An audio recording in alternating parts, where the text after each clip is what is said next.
Ben Shapiro thinks every movie is conservative, even if he misses the point of the movie. You know what? We could talk about Alien, because I saw there's Alien discourse. Because I didn't realize this. We've talked about Alien. We did Movie Corner last week, and we talked about aliens a lot. But I saw just in the last couple of days that they're doing a TV series, an Alien TV series, which I would be a little skeptical of, but it's the guy from Fargo that's doing it, which like makes me think that it might be pretty cool. And especially what I've heard about it seems like it's in keeping with the themes of the original movie, despite what these fucking conservative dumbasses don't seem to understand. Apparently they just think it's a movie about a little wriggly alien that pops out of people, and that's the beginning and end, and there's no subtext or no themes whatsoever. That's apparently what these guys like Ben Shapiro and Dave Rubin think about this. Like, conservatives just seem to be like unable to pick up on subtext. Just like their brains just like don't understand it. Now they're saying like it's going woke. Woke culture is ruining the Alien franchise because there's going to be commentary about capitalism. And it's like Alien is a film about capitalism. It's about where our sick culture is bringing us. Where our sick economic system is bringing us.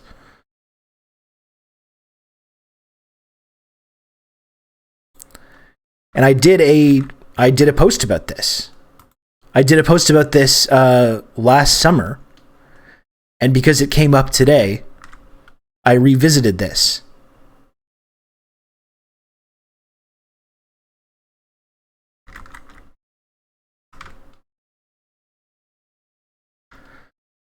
Like this, this is what Alien is about.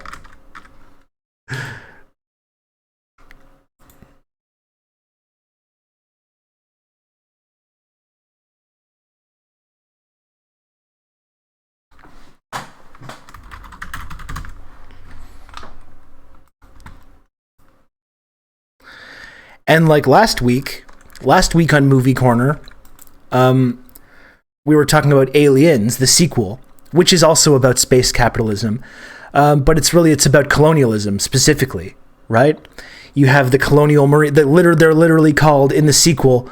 They're called colonial marines. They're the colonial marines who are the USMC, who are like attached still to like what exists of America in this future world. But they're like going to retrieve this biological weapon at the behest of this massive corporation. They're like running. They're the hired muscle for a big corporation. It's basically the Hudson's Bay Company, or the East India Company. It's the East India Company in space. Like that's what Aliens is. Oh, of course, anodyne quinine. There's also a hugely feminist reading to that as well. I mean, I think this is like the Marxist subtext that we're looking at. There's a very strong feminist subtext as well. The rape fear, all that stuff. I mean, in the first movie, you have Ash, the android, who tries to like when he gets discovered by Ripley, he like rolls up this magazine and like tries to shove it down her throat. Yeah, and just I mean, H.R. Geiger, who designed the aliens in these movies, very, very strongly like obviously influenced by like by creating this kind of like sexualized imagery. This like sexualized biomechanical imagery. Yeah, and that's right, Lightning Armor. They're literally forced to investigate the planet under the threat of their wages being withheld. Like, they're truckers. They're truckers in space. Yaphet Kotto and Harry Dean Stanton in this movie. It's not like they're these like fancy spaceship guys in some utopian future. They're working class stiffs that are just like they're long haul truckers in space. And it's amazing that this is a movie from 1979 that has all these complex themes, that clearly has all these complex themes about capitalism, colonialism, feminism, And these guys just don't seem to pick up on that. These guys don't seem to pick up on that. It's really strange to me.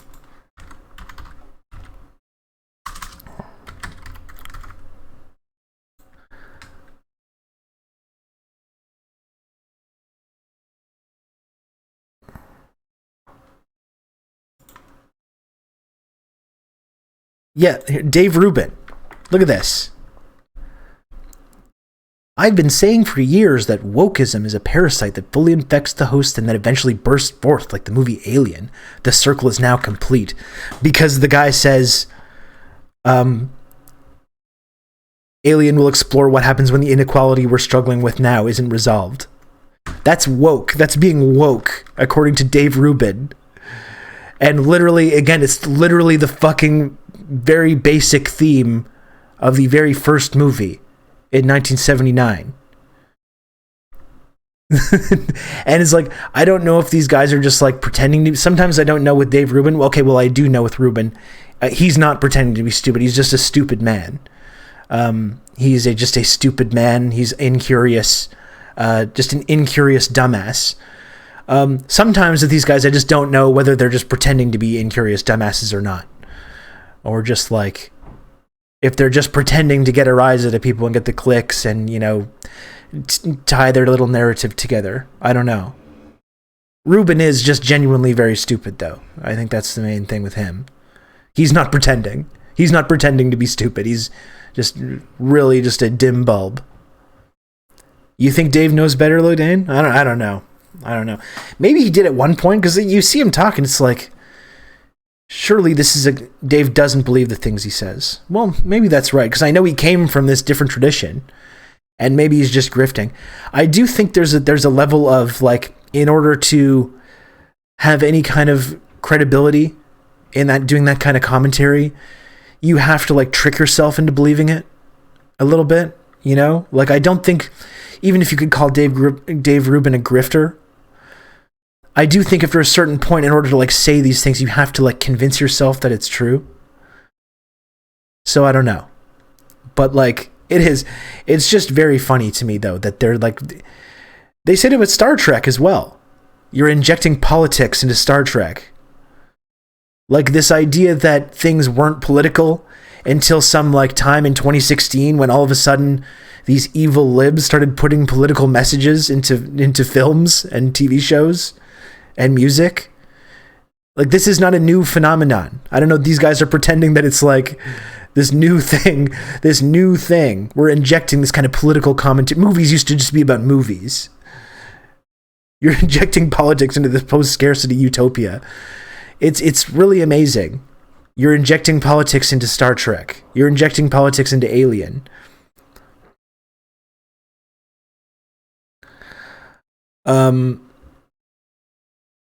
It's really bizarre. I can't believe they inserted politics into my sci-fi TV show filmed as commentary on the Cold War.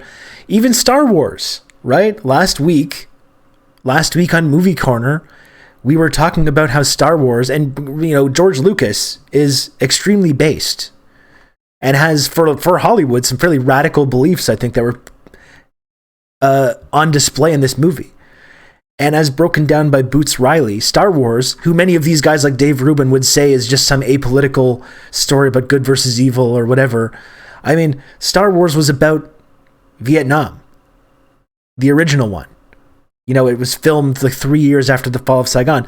And the rebels in Star Wars were the Viet Cong.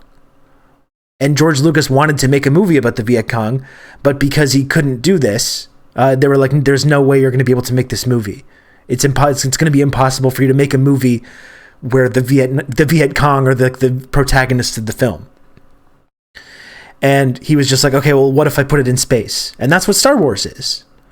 So this idea that like, and then The Force Awakens comes out in whatever year it was, 2015, and it's like, oh, they're hiring a black actor for Star Wars. Wow, when did Star Wars get so political? It's like, it's always been political. You know, it's about fascism. That's what Star Wars is. Like, if you can say that Star Trek is about like utopian space communism, Star Wars is about fascism. and is about, especially when you add in the prequel trilogy, which the prequel trilogy is pretty like uneven. There's parts of it that I think have aged poorly, as we've all joked around about. But I think the reason that the prequels have kind of endured is because it is telling an interesting story about the way that a decadent, opulent, liberal democracy can slide into fascism in these certain circumstances. And all the liberals that are part of keeping this society afloat applaud. They applaud while it's happening.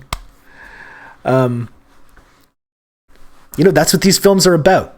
They have very, very strong political messages and political subtext.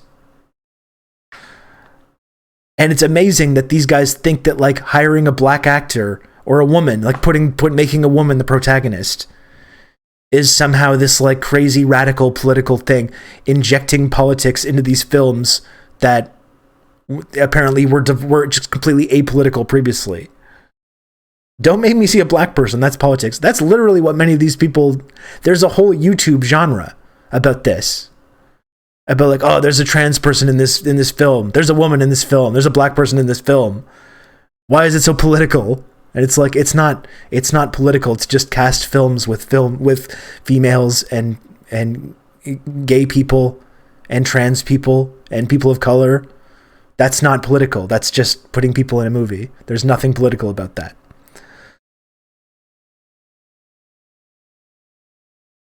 The Star Wars prequels aren't about that. It's just about getting sand in your shoes will make you want to kill kids.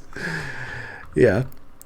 Lodan. Okay, so Lodan was talking about an interesting Star Trek episode here with the... I'm not a big Star Trek original series person. Yeah, there's one where they fight Nazis. There's one called Bread and Circuses. The parasite that holds their memories has no set gender. Yeah, Jadzia Dax. That's right. It's gender fluid by definition. The people that hold the parasite then internalize the gender and everything else, so definitely a trans experience. Yeah. Yeah, Deep Space Nine. There's certainly no politics in Deep Space Nine. It is truly incredible to me that these conservative guys just like are either oblivious to that or pretend to not see it. Oh, Carrier Wave, you've got to watch Deep Space Nine. I'll always be a TNG guy, right? I love The Next Generation. I like the hopefulness and the optimism of it, which you lose a little bit in Deep Space Nine. Deep Space Nine is more based in like our reality, whereas I like the idea in the original series and in The Next Generation where humanity has just completely transcended a lot of these issues. Nevertheless, though, the political issues that Deep Space Nine does explore, it does so very, very adeptly.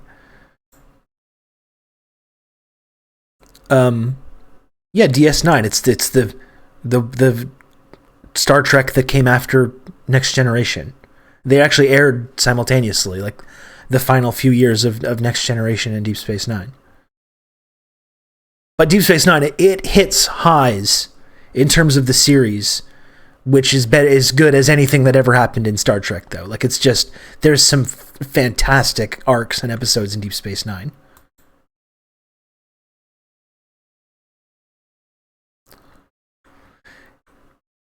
Definitely, both Next Generation and Deep Space Nine are a little uneven in the first couple of years, even though there's stuff worth watching in both of those. Yeah, no Star Trek series besides TOS had a good first season. There's stuff that's decent that's in there, but definitely Next Generation didn't really hit its stride until season 3, and Deep Space Nine is like season 3 or 4 as well. Yeah, that's true, Anodyne. DS9 was the first series to have an overarching storyline that spanned seasons in series. Yeah, this idea, I mean, it was completely episodic. All network TV, or most of it, was like just episodic, which is now everything is serialized. You know, Lost was kind of the big thing that changed that. But DS9, there was these big season-long arcs and series-long arcs that carried on, which was kind of unheard of in Star Trek and on network TV. Absolutely worth watching, though. Definitely. I mean, there's some really fantastic stuff on Deep Space Nine. Less of a fan of Voyager, even though there's quality stuff in Voyager. overall, it's not really my favorite, but there's some very good stuff in it. I also like Battlestar Galactica as well, which was such a great commentary on the like mid 2000s America, like when it was being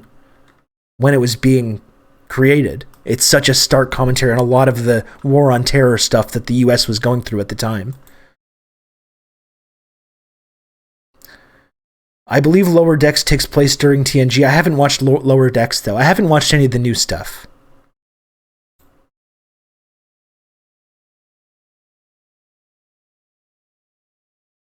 I think DS9 might be the better series, but TNG is my warm blanket. I love the episode where Quark's employees are forming a union. Yeah, that's great. That's great. But I'm the same way with The Next Generation. There's just certain episodes of The Next Generation that I can just watch over and over again. Like anytime I'm just sitting around and I just want to put something on in the background. Put on like the drum head. And yeah, Ronald D. Moore is the connector of that. He was like, he created a lot of the best Next Generation stuff and then brought that kind of energy to Battlestar Galactica.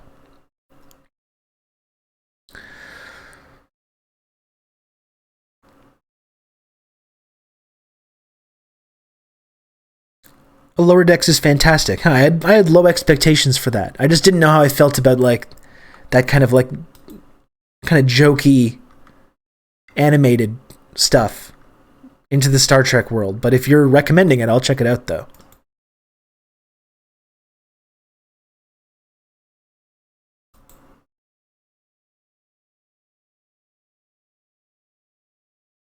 I think Ron Morris also said that when they were writing DS9 and Voyager simultaneously, they treated Voyager as a paycheck and DS9 as their main focus. That's interesting.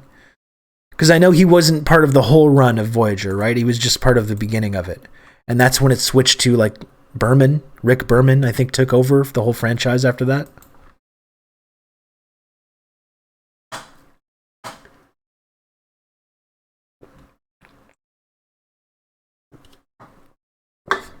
But anyway, like, the point is, though, with all this stuff, is that it's just amazing how conservatives pretend not to see these very overt political messages in all of pop culture. Or, like, maybe they do see it, and what they just don't want to do is admit that, like, all of the pop culture that they pretend to like is all geared towards, like, talking about how their specific political tradition is just, like, complete garbage. You know,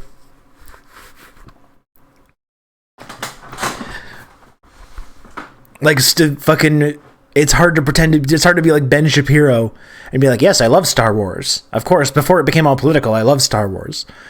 When, like, you know, the Empire in Star Wars is the very Empire that Ben Shapiro spends every single day fucking defending endlessly.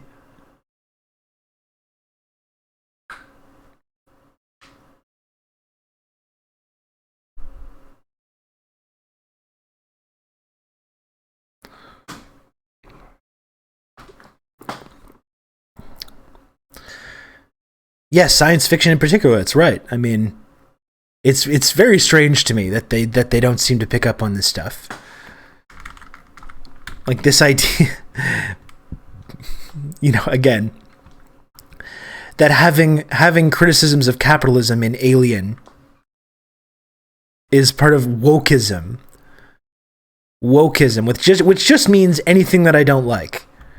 That's what that word means. When people like Dave Rubin say woke, it's literally just like anything that makes me feel uncomfortable is woke.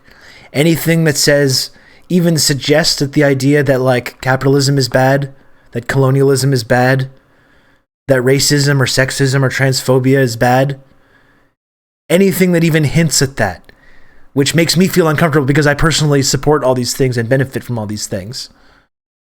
Anything that makes me feel kind of uncomfortable about my own worldview. That's woke. That's pretty much what that means now.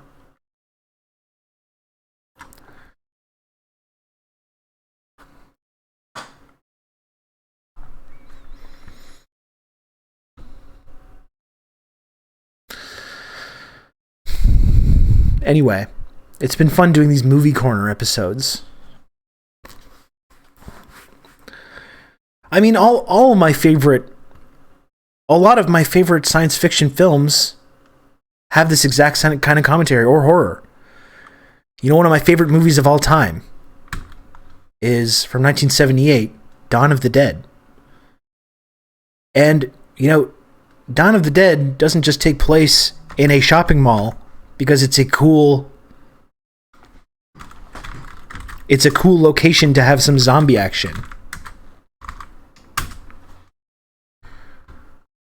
You know? What they say in this movie, they see people just like mindlessly shuffling around these shopping malls. And one of the characters says at one time, like, why do they want to come in here? And the guy's like, they just remember that they want to be in here. They don't know why, but they just remember that they want to be in here. The famously apolitical zombie genre. That's right. I mean, this is a very basic stuff. This is very basic stuff. Trying to see if I can find the scene.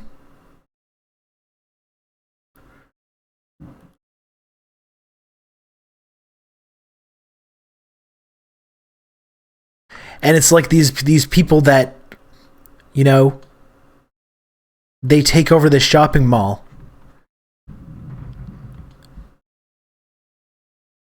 And they're kind of trying to like act as if society hasn't collapsed, you know? And they're going around shopping for new clothes, putting on makeup. They're decorating their little apartment all nicely.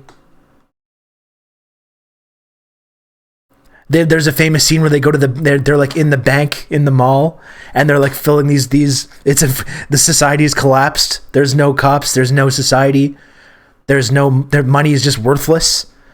And they're going into the bank in the shopping mall and just stuffing these sacks full of cash and like holding up the stacks of cash to the camera.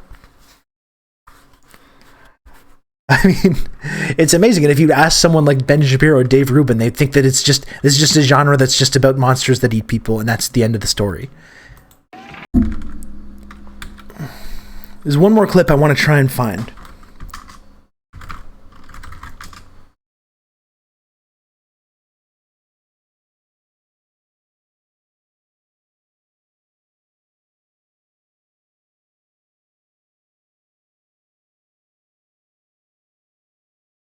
And it's one of the reasons that I really did not like the remake that they made in 2004, because it really jettisons all this stuff about consumerism and all this kind of interesting cultural commentary, and they turn it into kind of a decent horror movie.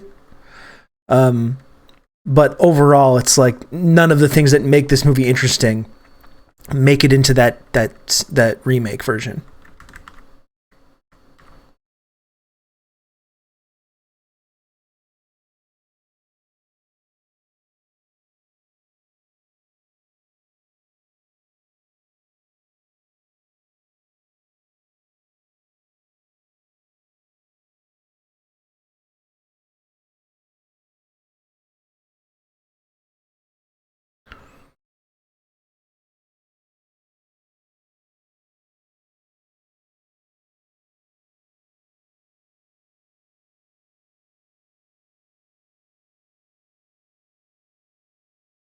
I don't know if I can find the clip that I'm looking for here. But again, we're talking about films from 1978. This was really an incredible year for horror and science fiction and fantasy films that have very strong political messages. With Alien, Dawn of the Dead, Star Wars also came out in 78, and Invasion of the Body Snatchers, which is like, again, this is another movie that, if you have not seen this film, Invasion of the Body Snatchers, from 1978. This is not, you must watch this movie. And what's actually very, very interesting about this film is that the original Invasion of the Body Snatchers is like a Red Scare movie. It's about this sleepy little suburb and these kind of good, hardworking, decent Anytown, USA Americans becoming these brainwashed communists. Like that's what the film is about, basically. And then this 1978 version really subverts this idea. So you have to think about the setting of this movie. The setting of this movie, where and when it takes place, is extremely important. It takes place in 78 in San Francisco. So it's 10 years after the famous like Summer of Love in San Francisco. The whole hippie movement, this this moment in American history where you had this like somewhat radical political movement that was seeking to upend the status quo, that was challenging capitalism, that was challenging all these things. And this movie takes place 10 years after this event. And the characters in this film, 1968 weighs so heavily on this film, even though it's never mentioned once. It's never really mentioned. But in these characters and the relationships that they have with each other, you kind of get across this idea that they were all part of this world 10 years ago. And that now they're all have moved on and they're all kind of going straight. And this moment of radicalism has passed. And they're transitioning. This is a movie about the transition from the New Deal economy to the Reagan era. And it basically predicted the Reagan era before it happened. It's about all these formerly radical people, these formerly subversive people who become normies, basically, and they sell out, which is what we saw from this whole generation in this era. Like, that's what this film is about. And slowly but surely, these and about young, sexy Jeff Goldblum. That's true. He's very attractive in this movie. But it's really interesting because like at this moment in American history, this transitory phase in American history, this movie really saw something coming on the horizon. And it really is about these characters abandoning their beliefs, abandoning the things that they used to care about, and becoming these like emotionless cubicle dwellers, essentially.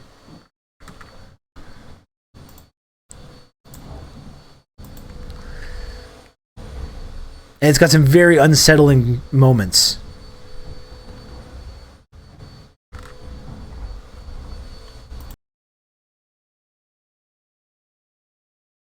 Sort of like The Big Chill, but actually cool. That's right. Yeah. I mean, it was a common theme in a lot of the movies that came out in this era. But I mean, just the idea of the way it predicted this kind of coming era in American political life, I think is really kind of incredible.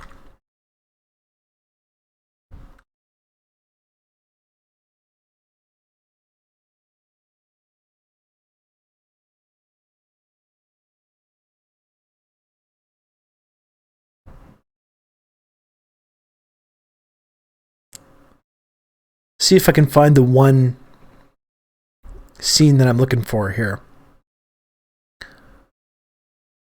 And fucking Veronica Cartwright, who's in this movie, she did this movie and Alien in the same year, which is like that's as good as a 1-2 punch as any actor has ever had. Did nice supporting roles in both in these two iconic sci-fi horror movies.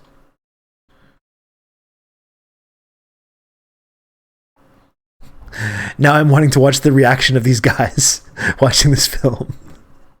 Man, what a terrific movie. Like here you see this is a good example of it. Leonard Nimoy in this film plays this character David Kibner, who's become this, you can think back to what was happening 10 years previously, and he's become this kind of like celebrity pop psychologist, and it's a big part of the self-help movement that became very prevalent in the 70s.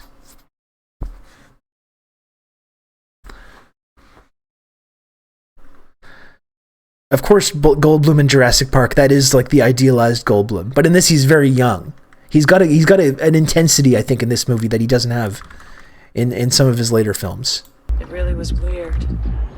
Jeffrey was meeting all sorts of strange people. Things were being passed between them. And none of them were people you knew? Like, just the Brooke Adams' character in this movie, she's talking about how suspicious she is of her husband, who all of a sudden is acting completely differently, who's all of a sudden meeting with all these people she doesn't know. And she's like, what is going on? There's something crazy going on.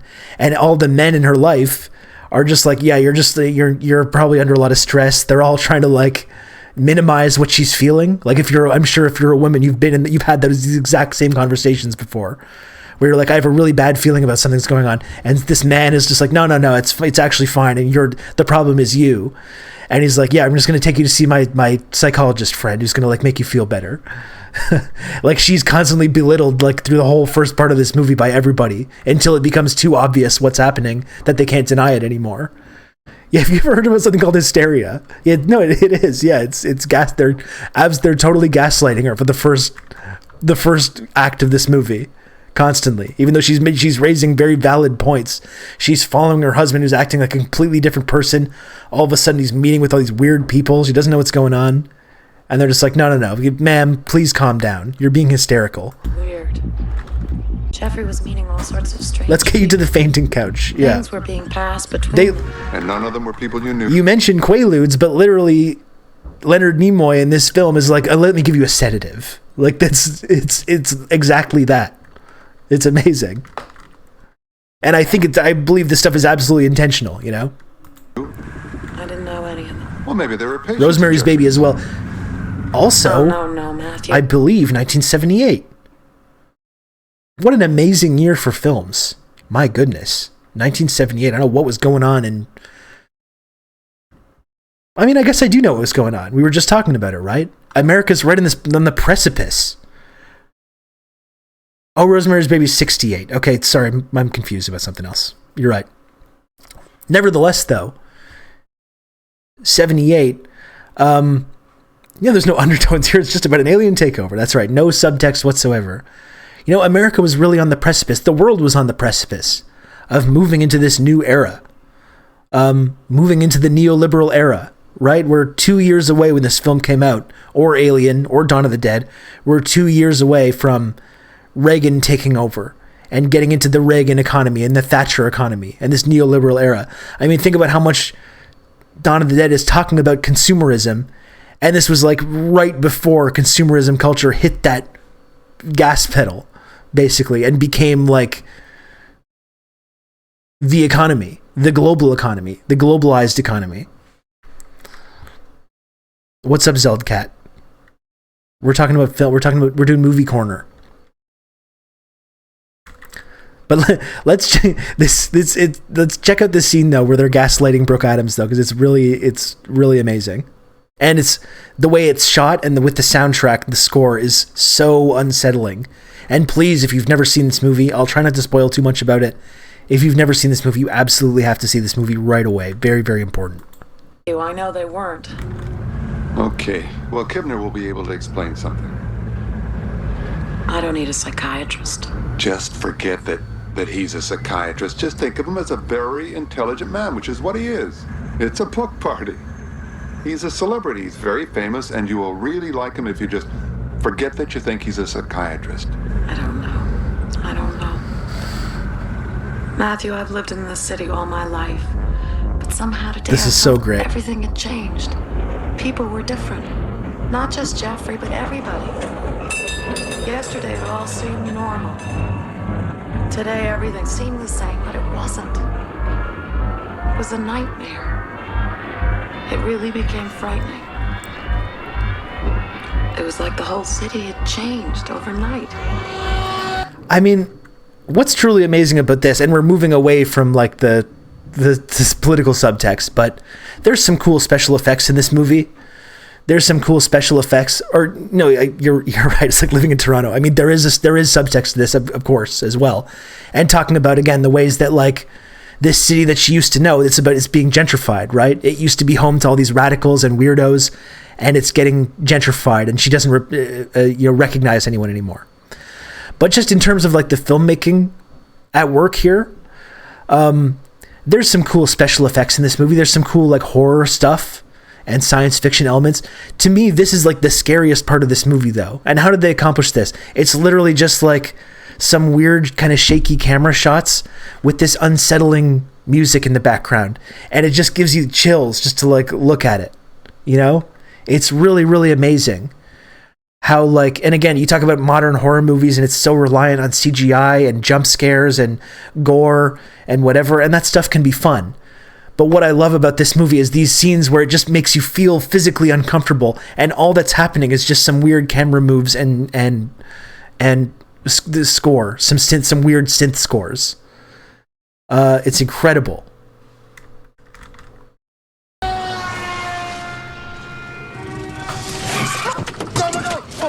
Lock the door. They're coming! They're coming! Help! Help! They're coming! This is the actor from the first film. Listen! Help me! You're next, please! Please! You're next! We're in danger! Please, listen to me! Something terrible! Please! You're next! Here they are! They're already here! Come! You're next! He isn't my husband. Oh man, we missed a It's cool someone part who there. looks like him. He's an imposter.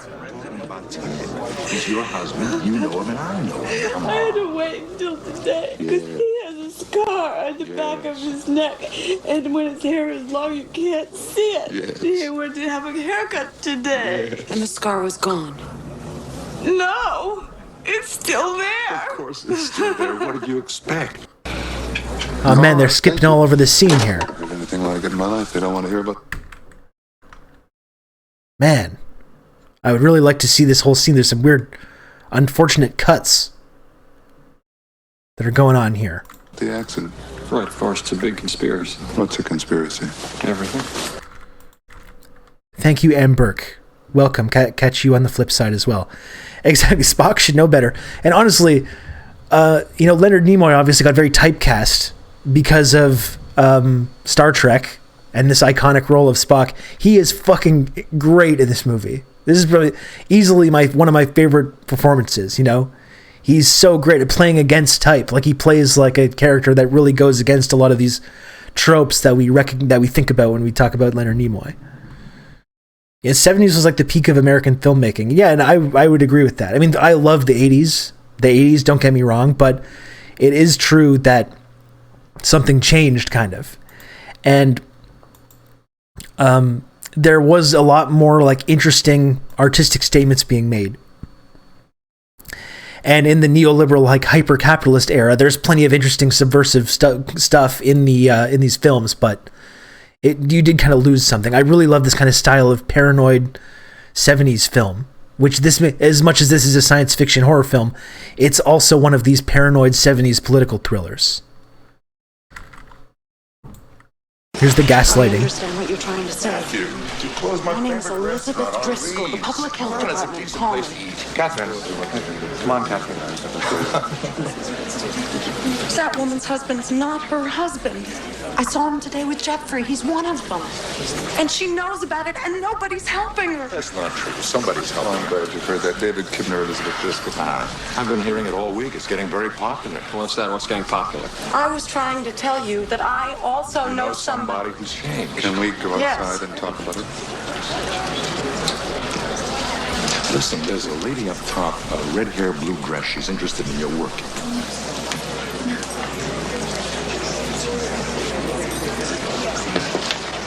I've heard the same story this week from 6 patients. People are changing. They're becoming less human. It's happening all around us.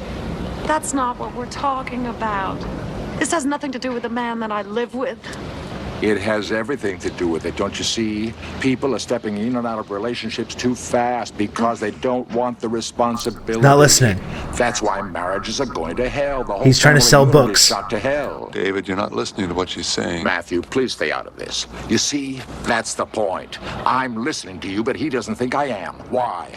Because he doesn't expect me to bother enough or to care.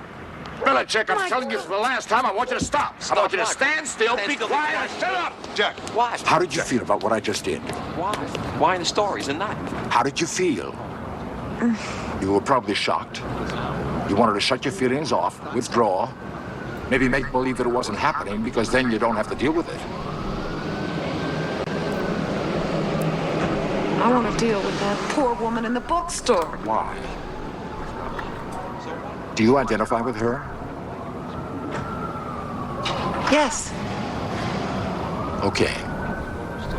Come on. Suppose I were to tell you that Catherine is trying to escape from a relationship.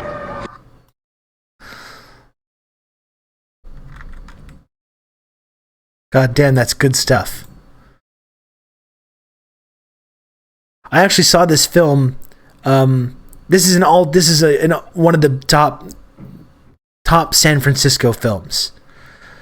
And I saw this film in San Francisco, in the Castro Theater in San Francisco, with Philip Kaufman, the director, did a Q&A before, which was a huge delight for me. I was just happy. I was in San Francisco with my partner, and Bullet is San Francisco, Dirty Harry. There's a number of good San Francisco movies, but would probably be my favorite. I just happened to be in San Francisco with my partner. We were on vacation, and they just happened. I just checked the first day we were there. We had no idea. It's like, oh, this film festival's playing. Oh, it's like one of my favorite films of all time is playing at this festival with a Q&A from the director. So it was amazing. It was like we watched the movie, saw the Q&A, and like driving home like through the streets of San Francisco out of this film. It was just so cool. One of my favorite experiences watching a movie ever.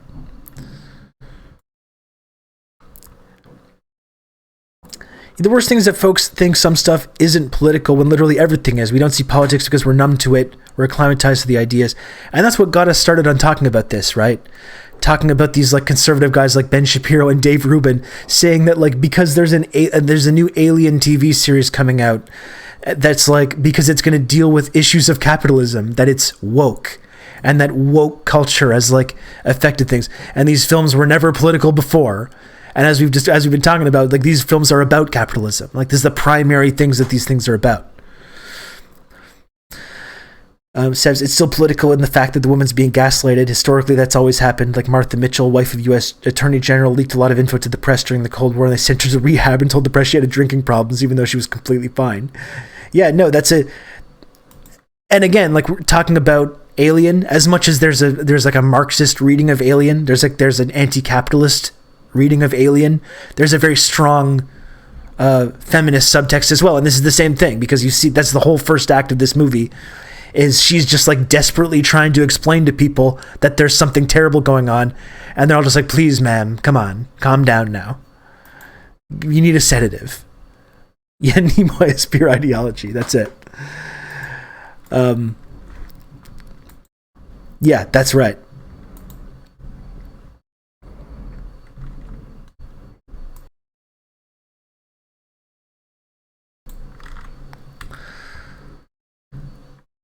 But I do really, really love that scene. And then talking about the same thing. I mean, there's the exact same thing with Dawn of the Dead. There's very strong feminist subtext in that movie as well, with the relationships with the female character in that movie also. In addition to having this narrative about capitalism. And you know what movie is the same? It's not a 70s movie, but The Matrix. You know, The Matrix has a very, very strong Marxist subtext. It's got a very, very strong subtext about capitalism. But it's also a trans allegory as well. I mean, maybe it's primarily a trans allegory and secondarily a capitalist allegory, right? But it's interesting. That is another film that really has both of those elements.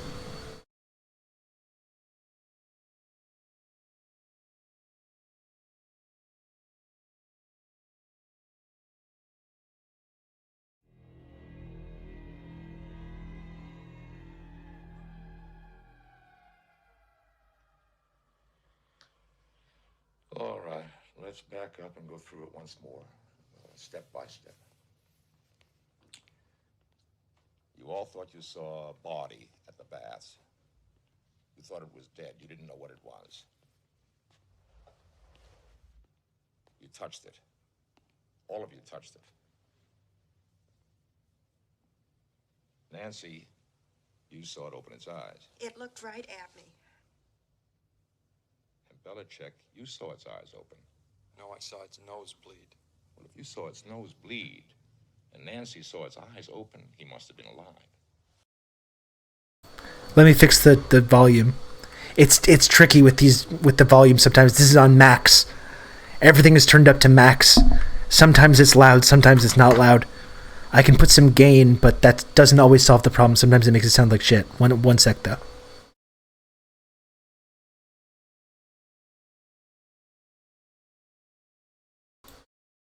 I've actually never seen Bound, Lodane, even though I know what you're talking about. I believe I had the movie poster when I was a kid. I had a little bit of a crush on Jennifer Tilly. I had a bit of a crush on Jennifer Tilly. So I can't really weigh in on the political or feminist subtext of that, but I think it makes sense what you're saying though.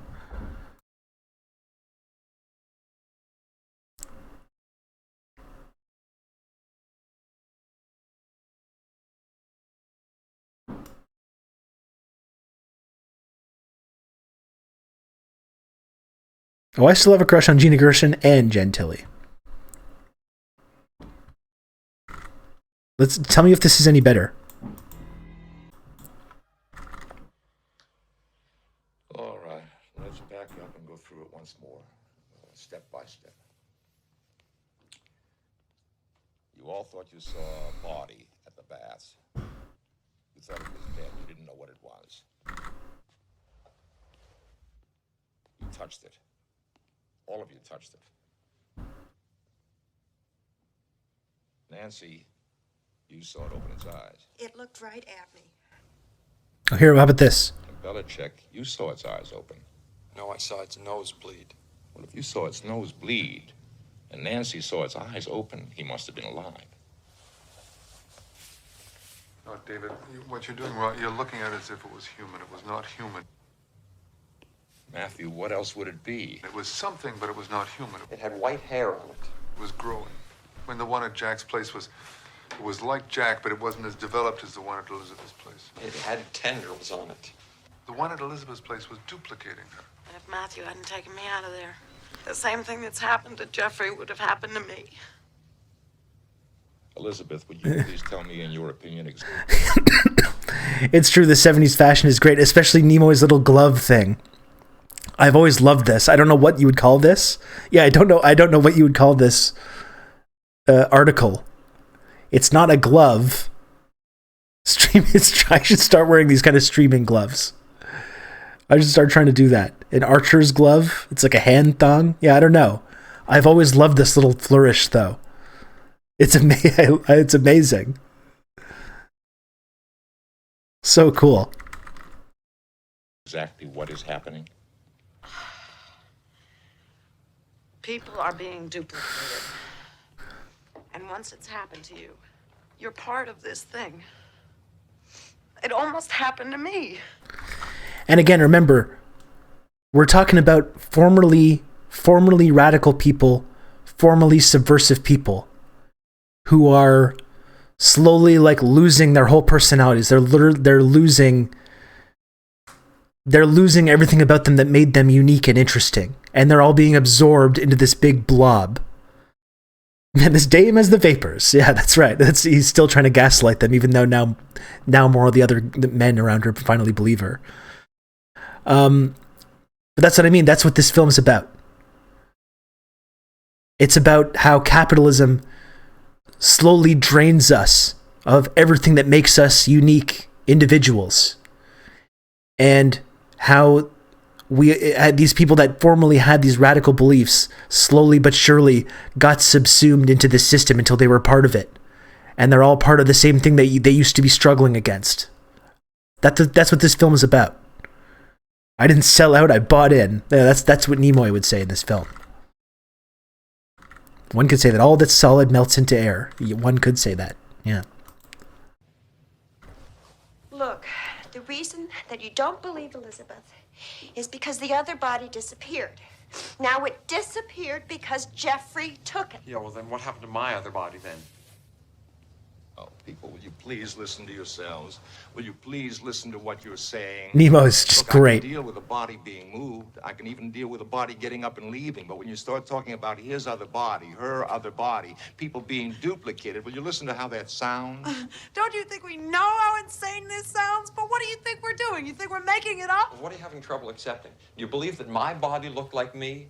Do you believe that her body looked like her? You think we've all gone crazy? You are Nimoy is just so great. Look at him. Oh my god.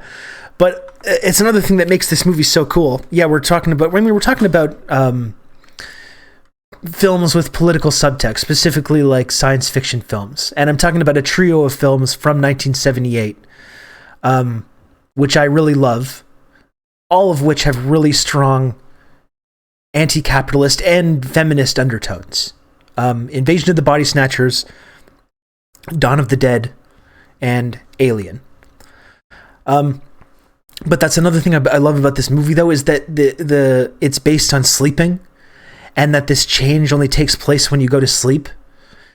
And that's why, as the movie gets on, they get more and more like ragged, and you can tell they've been up all night in this scene, and they're all like all messed up and paranoid, and like they start to get more like as the film progresses, and they get more paranoid and more like on the fucking edge of sanity. It's really, really cool. Next thing Rob will be telling us that Blade Runner, of all things, had some kind of capitalism will dehumanize you till you're ultimately a resource to be created and destroyed at will, or something crazy like that. Yeah, I know. It's crazy, this woke culture, injecting politics into our film franchises. I've had enough.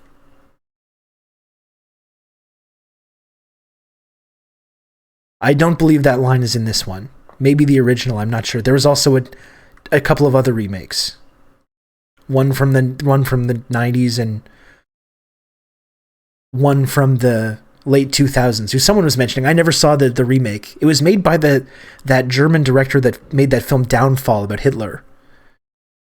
And I think he made a really interesting sequel or remake of this invasion movie, but they ended up reshooting a whole bunch of it and turning it into like a generic like action movie. I've never actually seen it. It would actually be interesting to watch.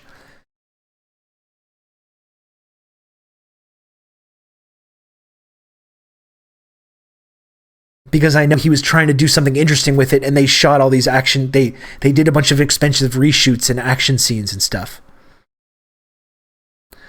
I think conservatives just hear and see something else. Well, that's it. It's like, even when it comes to like humor, they're just unable to pick up on subtext. There's something about the conservative brain. These incurious people. They can only believe what they see and hear directly and literally, and anything else that's beyond the surface is some kind of like affront. I don't know. But anyway, that's what I really think is really cool about this movie. How they all look like all haggard and paranoid right now. That's really what's cool about this film. Do you believe that my body looked like me? Do you believe that her body looked like her? You think we've all gone crazy? You are trying to make us believe that we are seeing things. Why are you trying to do that? All I'm trying to do is help. You called me in the middle of the night. You asked me to come here and help. That's all I'm trying to do. Well, I'm sorry. If we woke you up in the middle of the night, that's, if we inconvenience you, I guess we owe you an apology. I guess that's a rotten thing to do. Goldblum, terrific in this film.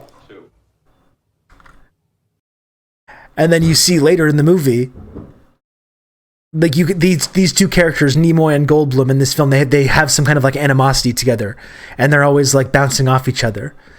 And then in the end and later towards the end of the movie, you see them start like working together, and all of a sudden they're nice to each other and they like each other, and they've both become part of this like emotionless blob. It's so cool. Let me see if I can find the scene that I'm talking about, though. Probably my favorite scene in this movie. It's kind of hard to find the clips from it. But talking about that 70s style. That 70s style of film.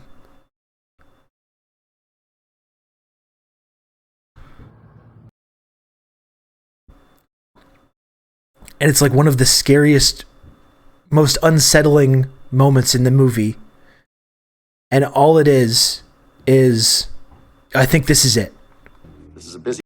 Okay, so again, what I was saying before as about special effects and gore and this kind of stuff, this scene is so unsettling, and there's no special effects, there's no aliens, there's no monsters. It's just camera work and the score, and then the actors, selling it, particularly Sutherland, who starts this. This is the next day. This is when they think they're getting a handle on the situation. He's got some inroads with the mayor's office. They're going to start talking to people about this like conspiracy that's going on. And over the course of this scene, it just gets so unsettling. And again, this is all accomplished just through camera work and score, and acting. I love this scene so much. This is a busy lab, Elizabeth. We're not supposed to test flowers. They go to the Department of Agriculture. I know where they go. Gaslighting again. I think this is our problem. I think it is affecting people. How? Look, Alan, I have already said that I'm going to do all of the testing. You don't have to lift a finger. Can I? You've been consistently late, Elizabeth, and you're behind in your work. So I'll do the test for you. Thank you. It'll take 48 hours. Alan, 24. She looks like the first Donahue audience member in the Farrakhan video. A little flower. Those videos were great, by the way. Those Farrakhan videos. I don't want to get too into this right now. I think maybe another time on the stream, maybe next week, we should maybe take a look at some of that stuff, because that was really cool. Some of the videos that were being shared in the Discord today. Here's the scene I'm talking about, though. Hello? Mr. Bennell? Yes. Here with the health department. Yes, that's right. This is Ted Jessup, the mayor's special assistant. Yes. You've come across something strange in the last few days? Oh, Yes. come now, Mr. Wallace. We meet at Union Square. We can't talk over the phone. Right away.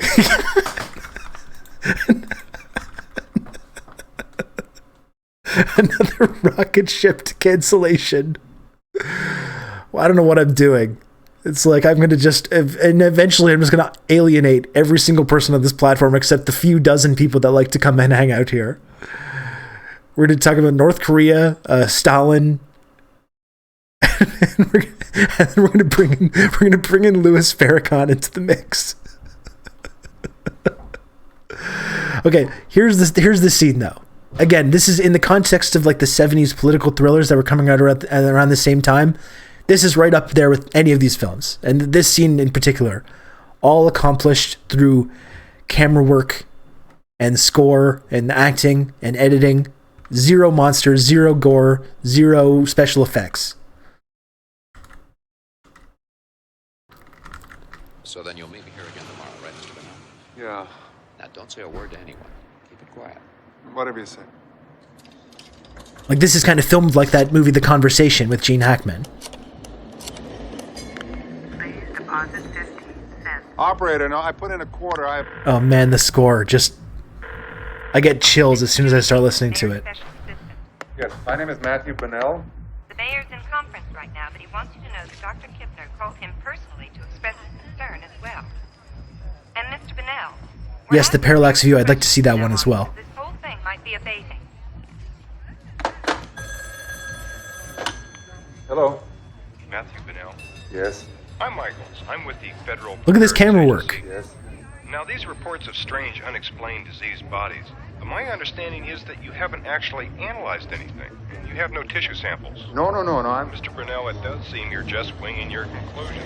Please keep an open mind. I had no intention at all of... Don't mention to anyone about duplicate bodies, for God's sake. I was going to treat it just... Excuse me. My other phone is ringing. Yes. This is serious business, Mr. Bennell. Hello? Is this just a case of paranoia, Mr. Bennell? No. We're synchronized on all aspects. What's it like, Mr. Burnell? Seen anything? We don't want to create a panic. We have the primary authority in this matter. Extremely cautious. Now, what? It's a complex problem. I think the horizon looks bright. People are returning to normal. No. She all right. She better now. Much better now.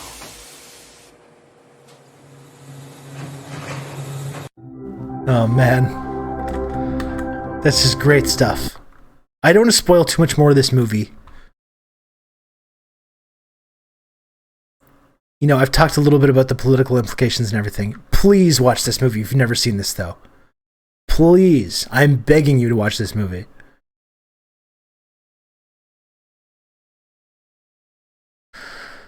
But yeah, I mean, think about this. But that scene in particular, though, it's called, this clip is called The Runaround, where he's trying to alert people to what he sees as this conspiracy.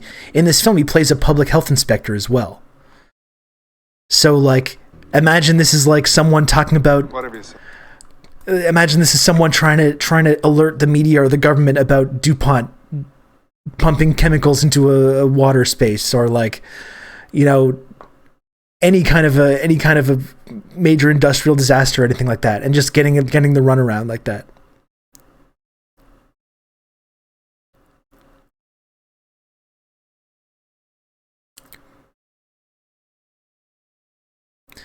This came out a few years before my dad started letting me watch R-rated movies. And like someone pointed out I think it might have been Zeldcat, pointed out a couple minutes ago, this whole movie is just a build to the climax of the film, which has become kind of a meme. And if you manage to watch this movie without spoiling it, even though the climax is kind of like a famous meme at this point, if you get to that point, it is like brain rearranging shit. Like, I watched this when I was a kid. I was much too young to be watching this movie when I saw it. And the ending absolutely fucking traumatized me. To the point that I was like, like, you know, severely affected by this. I couldn't sleep for like quite some time because of watching this. So if you manage to not spoil the ending, despite the fact that the ending is very famous, it really, really is a remarkable achievement.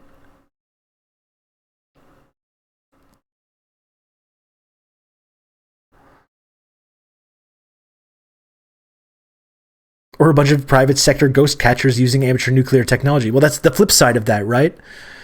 That's the flip side of that. There's all kinds of like interesting subversive themes in these 70s movies. And then a lot of the big Hollywood productions, blockbusters in the 80s, like Ghostbusters, had very right-wing messages. They had kind of like all these filmmakers and actors that kind of bought into this Reagan era. Like if this movie is about the coming neoliberal era and warning people for like how they could be consumed into this big blob, Ghostbusters is like people that are like, yeah, the blob is great. Yeah, it's a great movie. It doesn't mean that it's not good. There's still great people that are making these films, but the kind of political subtext gets inverted. Like Reagan looms very large over Ghostbusters, just as he looms large over this movie even before he was president.